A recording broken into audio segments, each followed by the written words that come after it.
The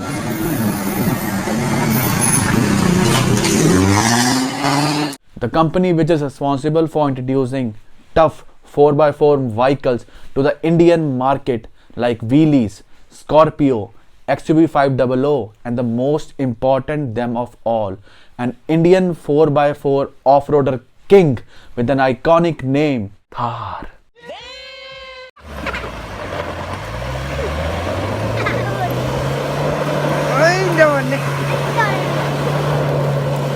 Thar is actually one of my favorite. I wish I had one, but देख कितनी गंदी acting कर रहा है। चल साले काम की बात कर। I will just start the video. Mahindra and Mahindra. The company was started in 1945 by a sales manager, a chartered accountant, and a magazine editor. You fucking kidding me? Seriously? अबे सीरियसली कहते रह तेल लेने over acting मत कर। He was not actually a magazine editor at that time. He just started his career as a magazine editor. So झूठे साले। I'm just gonna go over there and die. वापस बताइयो कत्तों की शक्ल क्या है?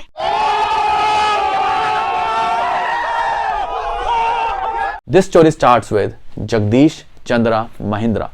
He was born in 1892, Ludhiana, Punjab. He strongly believes in the power of education. He himself started his career as a senior sales manager in Tata Steels in 1929. Wait a minute, Tata Steel? Can you imagine? जो company आज टाटा के लिए सबसे बड़ा competition है, उसका cofounder Tata में ही काम करता था। No, God, please, no, no, no!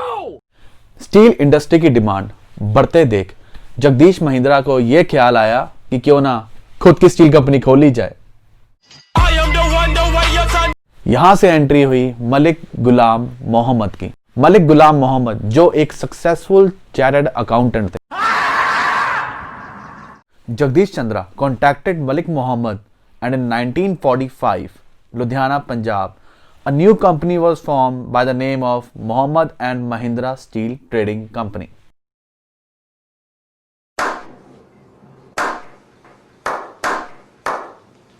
And here comes the entry of the third founder of the company, Kailash Chandra Mahindra. उन्होंने अपना करियर स्टार्ट करा मैगजीन एडिटिंग से, जो एक मंथली मैगजीन थी जिसका नाम था Hindustan review. Normally it was all about the Indian politics and strategies. 46 के अंदर उन्होंने मोहम्मद एंड महिंद्रा कंपनी को ज्वाइन कर लिया। 1947 के अंदर हुआ इंडिया एंड पाकिस्तान का partition. Malik Mohammed left the company and moved to Pakistan and became its first finance minister. Can you believe that? What? What the fuck? And who was a chartered accountant in Mahindra company became the first finance minister of Pakistan.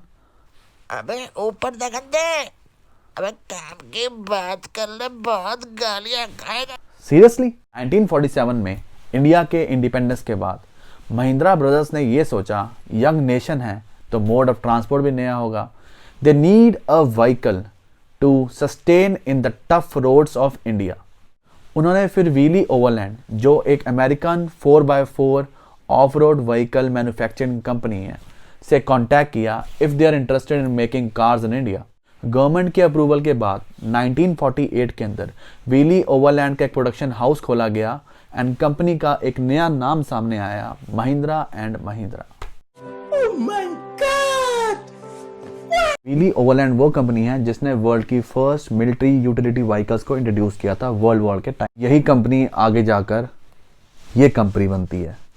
1949 के अंदर India की first 4x4 off roader vehicle को introduce किया गया by the name of Willys CG3A।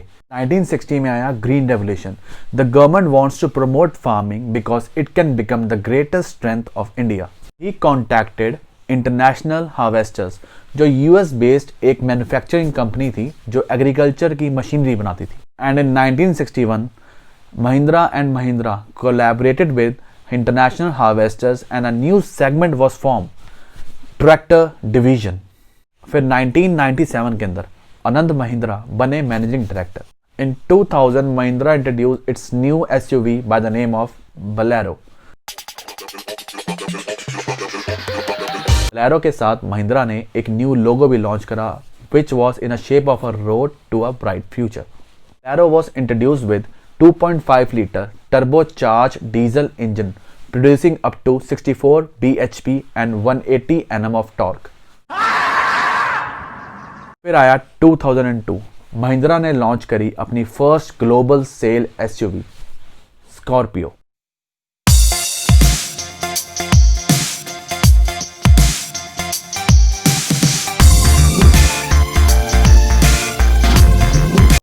with 2.1 liter inline 4 turbocharged diesel engine producing up to 120 bhp and 290 Nm of torque.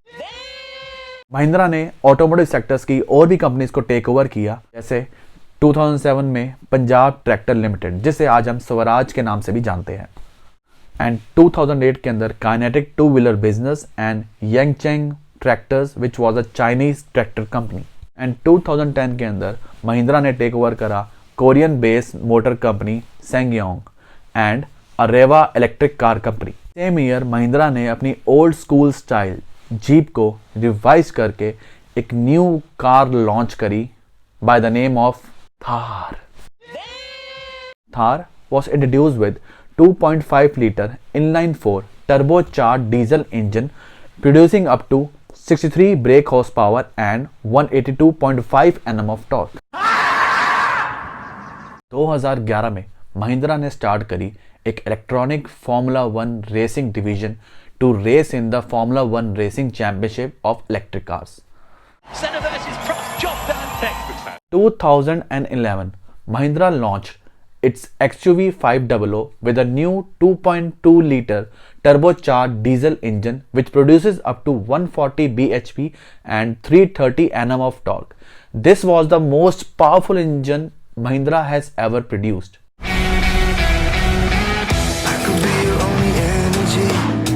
XUV 500 was loaded with tons of feature which India has never seen before. चलो bore मत कर, कुछ और बता, बोल ही जा रहा है. To show the power of his car, Mahindra sent its XUV 500 in K1000 Indian Rally Championship in 2014, and in the end of the race, Mahindra XUV 500 came first, second, and third. What? What the fuck? This race just reminds me of the competition when I came first. चल बे झूठे, तो कब competition में गया? झूठे बोल. Eating competition with my brother. तेरी माँ की 2015 के अंदर महिंद्रा ने एक मेजर स्टेप उठाया, buying Pininfarina. I hope I'm saying right. He bought that company in 168 million euros. Pininfarina एक इटालियन कार डिजाइनिंग कंपनी है जिसने बड़े बड़े ब्रांड्स की कार्स को डिजाइन किया है, जैसे brands like Ferrari, Peugeot, Fiat, GM, Lancia, Maserati, Alfa Romeo, and some other Korean and Asian companies.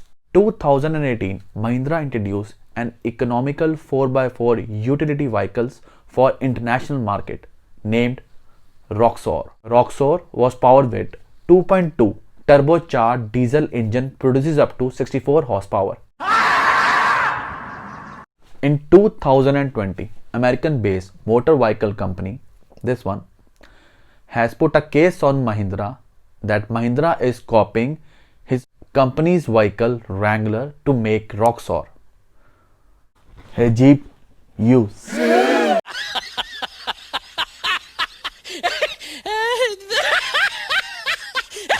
And America's court has put an hold on the sale of Roxor in USA. No! God, please, no! No! No! 2019 के अंदर महिंद्रा ने Pininfarina के साथ मिलकर world की सबसे पहली fully electric hyper car बनाई and was named Battista. चल बे निकल. Named after the man who founded the design firm Pininfarina. According to the sources, Mahindra is working on a new generation of Scorpio and XUV 500. Mahindra is still progressing in the automotive sector day by day. If you like this journey of Mahindra Automotive, please do like and subscribe and leave the comment. Wait a minute. Who are you? Thank you for watching. See you next time. दोबारा देखना चाहिए हाँ जा रहा हूँ